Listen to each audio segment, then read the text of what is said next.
L'agriculture française, elle est en fait perfusée de partout. C'est vrai qu'en macro, quand on est assis sur un bureau, on dit oui, mais non, pas de problème. L'agriculture française, elle produit plus que ce qu'elle consomme, elle exporte, tout ça, oui, oui, oui, vu de loin. Mais si on regarde par territoire, l'autonomie alimentaire, par exemple des centres aires urbaines, en France, elle est de 2%. C'est-à-dire que 2% de ce qui est consommé dans les aires urbaines est produit dans le coin. Mais dans le même temps, 97% de ce qui est produit dans le coin est envoyé ailleurs. Donc en fait, il y a des camions dans les deux sens. Donc en fait, on a une agriculture française qui est pétrodépendante. Donc en fait, elle est dépendante de cette énergie magique que nous n'avons même pas sur place. Donc pour la mécanisation, les produits phytosanitaires, les engrais, la transformation, la distribution, tout ça. Elle est dépendante également d'une perfusion qui est le phosphore. Donc on importe du phosphore du Moyen-Orient, du Maghreb, en Tunisie, au milieu de phosphore.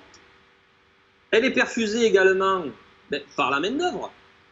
Jusque-là, il n'y a que ceux qui s'intéressaient un peu au fonctionnement du monde agricole qui le savaient. Mais là, maintenant, on s'aperçoit que, en fait, l'agriculture française marche avec des bras étrangers. La réalité, elle est là. Et elle est également perfusée par les protéines végétales qu'on importe d'Amérique du Sud pour nourrir nos élevages et grandement dans l'ouest de la France. C'est pas pour rien si beaucoup d'élevages industriels sont concentrés dans l'ouest de la France, c'est-à-dire près des ports, là où le soja arrive massivement. Donc en fait, comment on peut dire qu'un pays ou un secteur est autonome lorsqu'il est perfusé d'autant de choses? C'est ça le truc, c'est pas pour être rabat-joie, c'est déjà faire une lecture froide de la situation, montrer les points de vulnérabilité et se poser et dire bon ben voilà, petit à petit on va essayer de se rendre moins dépendant. Donc c'est pas la haine de l'étranger, hein, c'est pas ça, pas du tout. C'est pas la haine de l'étranger, mais pour des questions de sécurité, pour des questions de besoins à satisfaire, il faut qu'on soit un minimum autonome. Et après on pourra échanger au sujet des choses que l'on ne produit pas. Mais au moins pour l'essentiel, il faut être adulte. Là, on n'est pas adulte. Hein. Depuis que l'on n'achète plus à nos producteurs locaux, ou alors à des prix en dessous de leur coût de production, tels des muscles que l'on n'entretient plus, leur nombre a fondu. Donc en fait, c'est pour ça qu'on n'a plus non plus de paysans autour de chez nous. Et on se retrouve avec des territoires qui sont vides de paysans, donc sans infrastructure nourricière, ou alors lorsqu'il y en a, c'est trop spécialisé. Donc en fait, le consommateur a un rôle énorme, puisque c'est à travers lui et par lui, mais pas que par lui, que l'on a quelque part aussi déménagé nos territoires. Lorsqu'on achète des produits qui viennent de loin, on détruit des infrastructures nourricières localement, c'est-à-dire que les paysans, ils ne sont plus là. Au niveau de l'artisanat, c'est pareil. Au niveau des savoirs, c'est également pareil. Donc le consommateur a sa responsabilité.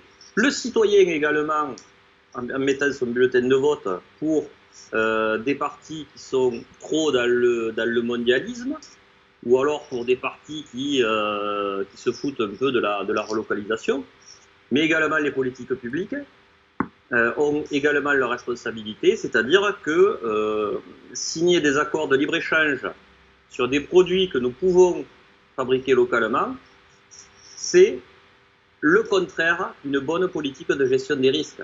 Alors je ne suis pas un tenancier d'une économie planifiée, pas du tout. Par contre, sanctuariser certains secteurs, c'est-à-dire protéger le foncier nourricier, le protéger pour éviter qu'il soit artificialisé, vendu à des puissances étrangères ou alors endommagé par des pratiques culturelles qui le dégradent, ça devrait être fortement encadré, voire interdit, et relevé de la sécurité nationale. Et donc ça devrait concerner l'ordre public et la sécurité nationale. Le foncier nourricier, les paysans qui ne sont pas non plus protégés, et ni les exploitations agricoles. Donc là, on a un stress test visible par tout le monde et qui montre certaines vulnérabilités de nos systèmes, quoi. Donc il faut prendre le temps que l'on a en mode confinement, pour ceux qui ne sont pas en première ligne, eh bien, on doit au moins mettre la main à la pâte et se poser pour réfléchir et préparer l'après. Pour pas qu'on retombe dans les mêmes travers. Parce que là, il risque d'y avoir un deuxième coup de lame. S'il y avait, et comme je l'annonçais déjà depuis 2008, une pandémie grippale, prenons les 6 stades décrits par l'OMS, l'Organisation mondiale de la santé. S'il y avait une pandémie grippale, qu'est-ce qui se passerait, sachant que nous ne produisons plus nous-mêmes, en tant qu'individus, notre nourriture, que nous n'avons plus autour de nous nos infrastructures nourricières, c'est-à-dire nos paysans, que l'on a laissé crever, que nous nous fournissons pour plus de 80% de notre alimentation à travers des grandes surfaces, qui n'ont que 2 ou 3 jours de stock sans panique. Et même en milieu rural, on se fournit à travers les mêmes réseaux de distribution. Sachant qu'il n'y a pas de stock alimentaire dans les collectivités locales, et sachant non plus qu'il n'y a pas de stock alimentaire stratégique d'État.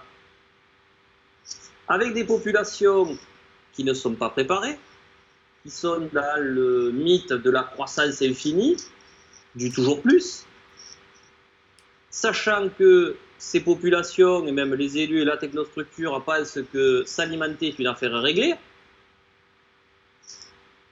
et que le marché trouvera bien une solution, sachant que chacun croit que l'autre fait, c'est-à-dire chacun croit que l'autre a un plan, et que Papa État a un plan pour tout, et sachant que les populations sont devenues intolérantes à la frustration.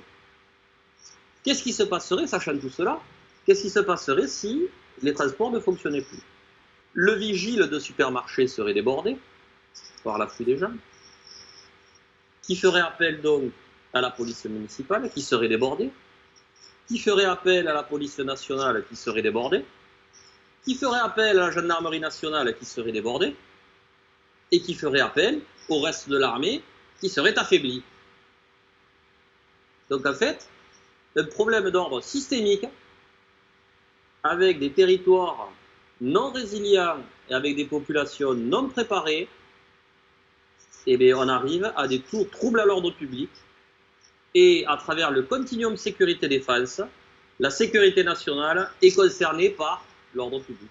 C'est ce que j'ai démontré dans mon livre enquête, qui a été primé là au Forum des risques majeurs, et ça a intéressé donc Françoise Laborde, sénatrice de la Haute-Garonne, qui m'a dit moi dès que ça sort, je promets d'en faire quelque chose au Sénat. Elle a tenu parole et elle a déposé, donc elle a inscrit au bureau de du Sénat au mois de juillet ce projet de résolution qui a été débattu le 12 décembre dernier, publiquement au Sénat, et il n'a manqué que 16 voix pour que ça soit adopté. 16 voix. Donc on a réussi à faire bouger des lignes. La question de la résilience alimentaire, c'est le cheval de Troie idéal pour penser la résilience globale de nos territoires. Lorsque l'on comprend ce qui se passe par rapport à l'alimentation, on sera capable de comprendre les connexions qu'il y a avec elle, c'est-à-dire l'eau, la vie des sols, les flux, l'aménagement du territoire, la planification territoriale, les schémas d'urbanisme et tout ça. Donc en fait, à mon avis, il faut commencer par quelque chose que l'on comprend, tous, au-delà des distinctions politiques, celui qui croyait au ciel et celui qui n'y croyait pas. C'est-à-dire que le monde agricole, une partie du monde agricole qui jusque-là ne voyait que l'exportation comme salut, est en train réellement de comprendre que il peut faire autrement et un peu différemment. Donc j'en ai discuté également avec des responsables de la FNSEA et je peux vous dire qu'ils ne sont pas hostiles. Ils n'y sont pas hostiles. Donc tant mieux. Mais il y a un modèle agricole à faire évoluer en même temps. Et moi je suis pour justement faire une union sacrée de tous et de toutes, en changeant, on va dire, en faisant évoluer le curseur, et puis on y va. C'est l'occasion idéale de traiter 4 sujets en même temps.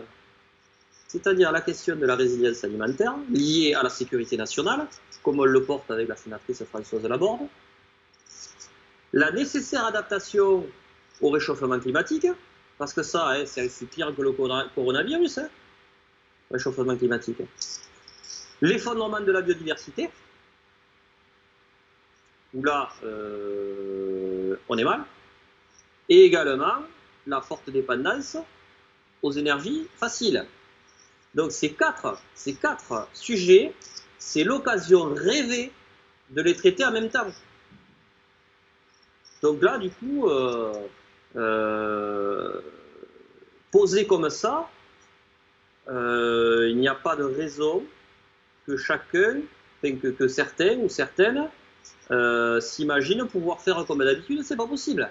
C'est pas possible. Donc, ne gâchons pas cette crise. Servons-nous-en pour sortir plus fort, déjà dans notre tête, et dans nos organisations, et avec tout le monde. Et là, responsabiliser le citoyen, le consommateur, les élus, les entreprises, voilà quoi. Donc en fait, on est dans le même bateau. Donc servons-nous-en pour travailler ensemble et en ordre de bataille pour traiter ces 4 sujets. Ces 4 sujets en même temps.